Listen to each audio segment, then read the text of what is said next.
ആദരവ് ഏറ്റുവാങ്ങുന്നത് ദിയ ഫാത്തിമ. 2025 നൃത്തത്തിൽ Monisha talent award നേടിയ ദിയ ഫാത്തിമയെ സ്നേഹപൂർവ്വം വേദിയിലേക്ക് ക്ഷണിച്ചുകൊള്ളുന്നു. ആദരവ് നൽകുന്നതിലേക്കായി നമ്മുടെ deputy mayor P K Raju സഹാബിനെ ക്ഷണിച്ചുകൊള്ളുന്നു.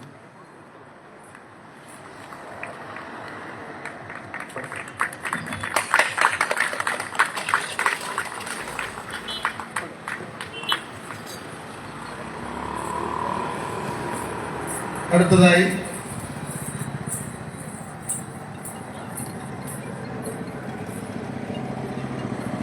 നമ്മുടെ ഫുട്ബോളിൽ മികവ് തെളിയിച്ച കൊച്ചുപിടുക്കൻ 4 വയസ്സുള്ള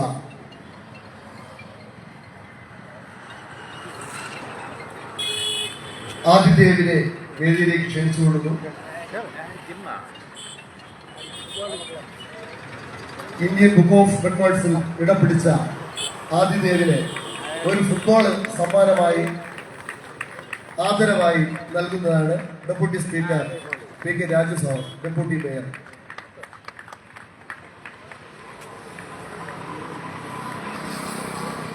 അടുത്തതായി ആദരവേറ്റുന്നതിലേക്കായി ഡോക്ടർ ഷിബിൻ രാജിനെ വേദിയിലേക്ക് ക്ഷണിച്ചുകൊള്ളുന്നു.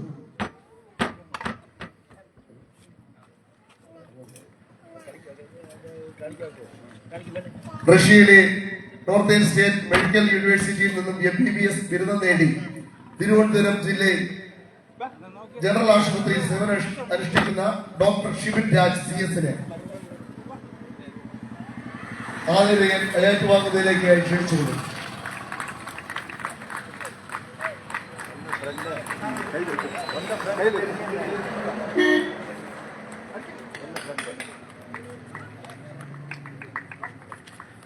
ആദരവ് ഏറ്റുവാങ്ങിയ മികച്ച കാഴ്ചവെച്ച കലാരംഗത്തും കായിക രംഗത്തും ആരോഗ്യ രംഗത്തും കാഴ്ചവെച്ച എല്ലാവർക്കും CPI കൊല്ലം ലോക്കൽ കമ്മിറ്റിയുടെ അഭിനന്ദനങ്ങൾ.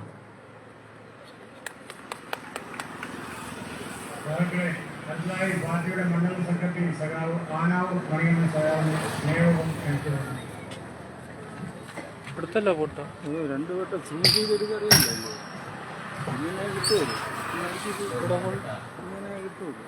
ഈ യോഗത്തിന്റെ അധ്യക്ഷൻ KC ശശീന്ദ്രബാബു,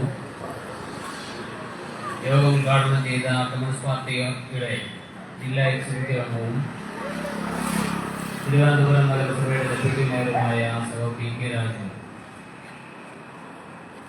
ഈ ഏരിയയിലിരിക്കുന്ന പാർട്ടിയുടെ മണ്ഡലം സെക്രട്ടറി അംഗം Usha Suresh, party local committee secretary Dhanoj Prasad, party മണ്ഡലം കമ്മിറ്റി അംഗം രജനി, ശിവകുമാറടക്കം ഇവിടെ പങ്കെടുക്കുന്ന പ്രിയപ്പെട്ട സ്ഥാനങ്ങളെ,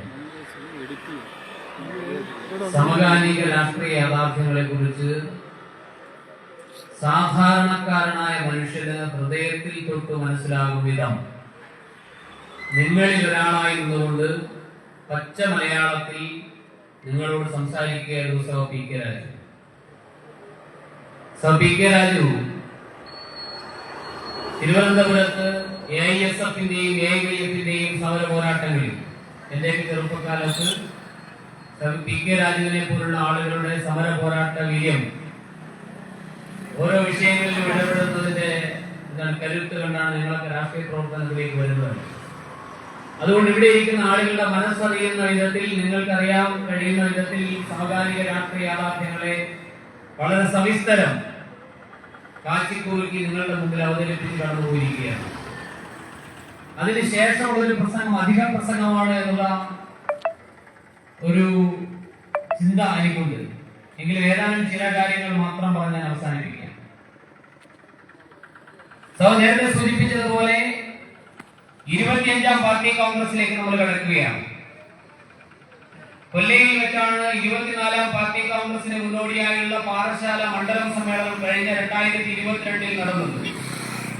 അന്ന് ഈ പാർട്ടിയുടെ വികാസത്തിന്റെ വിവിധങ്ങളായ ഘട്ടങ്ങളിൽ ഈ പാർട്ടി വളരെയേറെ മുന്നോട്ട് പോകുന്നെന്ന് കാണുന്ന സാഹചര്യത്തിൽ പാർട്ടിയുടെ മുന്നോട്ടുള്ള വളർച്ചയ്ക്ക് തടസ്സമായിരുന്ന ചില ഘടകങ്ങൾ, അത് പാർട്ടിയുടെ ഉള്ളിൽ തന്നെയുള്ള ചില പ്രശ്നങ്ങൾ ഉണ്ടായിരുന്നു. ആ യാഥാർത്ഥ്യം നമ്മൾ തിരിച്ചറിയുന്നുണ്ട്. ഇപ്പോഴും കമ്മ്യൂണിസ്റ്റ് പാർട്ടിയുടെ പ്രവർത്തനങ്ങൾ ഈ പ്രദേശത്ത് നടക്കുമ്പോൾ ആ പ്രവർത്തനത്തെ ഇല്ലായ്മപ്പെടുത്താൻ ശ്രമിക്കുന്ന, കമ്മ്യൂണിസ്റ്റ് പാർട്ടിയുടെ പ്രവർത്തനത്തെ നിരുത്സാഹപ്പെടുത്താൻ ശ്രമിക്കുന്ന കമ്മ്യൂണിസ്റ്റ് വിരുദ്ധന്മാരുടെ മുമ്പിൽ നിങ്ങൾ എത്രയൊക്കെ ചെങ്കോലും പടവാളുമായി കമ്മ്യൂണിസ്റ്റ് പ്രസ്ഥാനത്തിനെതിരെ യുദ്ധം ചെയ്യാൻ തയ്യാറായി മുന്നോട്ട് വന്നാലും കൊല്ലയിൽ പഞ്ചായത്തിലെ അവസാനത്തെ കമ്മ്യൂണിസ്റ്റുകാരനും മരിച്ചു വീഴും വരെ ഈ ചെങ്കൊടി ഹൃദയത്തോടെ ചേർത്ത് പിടിച്ച് ഈ പ്രദേശത്ത് ഇന്ത്യൻ കമ്മ്യൂണിസ്റ്റ് പാർട്ടി ഇനിയും മുന്നോട്ട് പോകുമെന്നതിന്റെ സൂചനയാണ് ഇവിടുത്തെ പാർട്ടി പ്രവർത്തകർ നടത്തിയ ആവേശോജ്വലമായ പ്രകടനമെന്ന് പറയുവാൻ ഞാൻ ഈ അവസരം വിനിയോഗിക്കുകയാണ്. ഇതൊരു താക്കീതാണ്. ഈ പ്രസ്ഥാനത്തെ തകർക്കാൻ നിങ്ങൾക്ക് കഴിയില്ല. ഇത് സത്യസന്ധതയുടെ പ്രസ്ഥാനമാണ്, സത്യമുള്ള പ്രസ്ഥാനമാണ്. സഖാവ് പി.കെ.വിയും സഖാവ് സി.എച്ച്. മേനോനും സഖാവ് എം.എൻ. ഗോവിന്ദൻ നായരും സഖാവ് ടി.വി. തോമസും അടക്കം ആയിരക്കണക്കിന് കമ്മ്യൂണിസ്റ്റുകൾ അവരുടെ പോരാട്ട വീര്യം കൊണ്ട് ചോപ്പിച്ചെടുത്ത ഈ കമ്മ്യൂണിസ്റ്റ് പ്രസ്ഥാനത്തെ തകർക്കാൻ നിങ്ങളല്ല, നിങ്ങളെ പൂർവികന്മാർ വിചാരിച്ചിട്ട് പോലും നടന്നിട്ടില്ല എന്നുള്ള യാഥാർത്ഥ്യം കൂടെ ഓർമ്മപ്പെടുത്തിക്കൊണ്ട് ഇനി വരാൻ പോകുന്ന കമ്മ്യൂണിസ്റ്റ് പാർട്ടിയുടെ പാറശാല മണ്ഡല സമ്മേളനം ഐതിഹാസികമായ സമ്മേളനമാക്കി മാറ്റാനുള്ള തയ്യാറെടുപ്പിലാണ് കൊല്ലയിലെ സഖാക്കൾ എന്നുള്ള കാര്യം ഞങ്ങൾ വിസ്മരിക്കുന്നില്ല.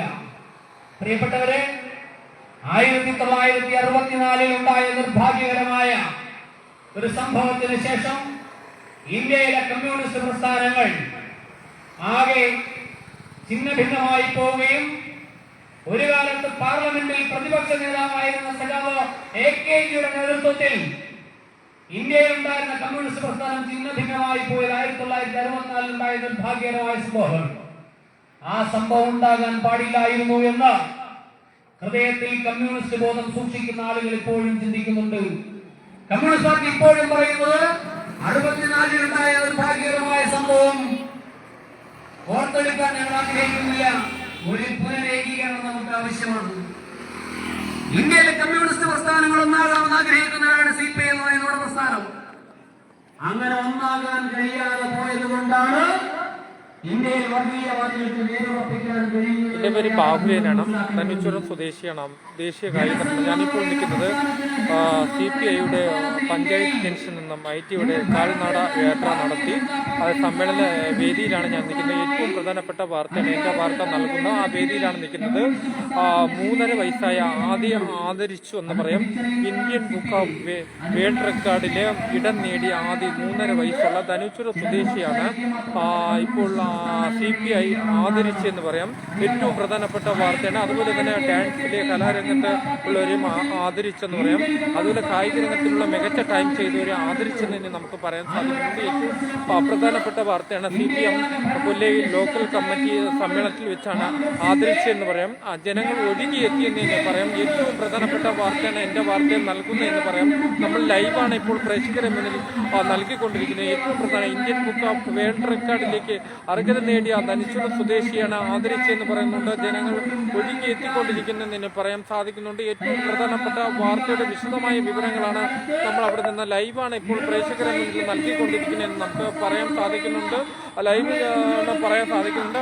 ഇന്ത്യൻ ബുക്ക് ഓഫ് റെക്കോർഡും അത് മാത്രമല്ല ഫുട്ബോളിൽ ഏറ്റവും കൂടുതൽ നേരം പന്ത് കാലുകൊണ്ട് അടിച്ച് കൂടുതൽ സമയത്തിലാണ് റെക്കോർഡ് ഭേദിക്കാൻ പോകുന്നതെന്ന് നമുക്ക് മനസ്സിലാക്കാം. സാമ്പത്തികമായിട്ട് പിന്നോക്കത്തിലുള്ള വീട്ടിലുള്ളതാണ് ആദിദേവൻ എന്ന് പറഞ്ഞ 3.5 വയസ്സുകാരൻ എന്ന് പറയാം. എൻ്റെ വാർത്തയ്ക്ക് വേണ്ടി ചുണ്ടുകൊടുത്തു നിന്നും ബാഹുലേയൻ. ഒരു ഏകശിലാഭരണം പോലെ മുന്നോട്ട് കൊണ്ടുപോകുന്ന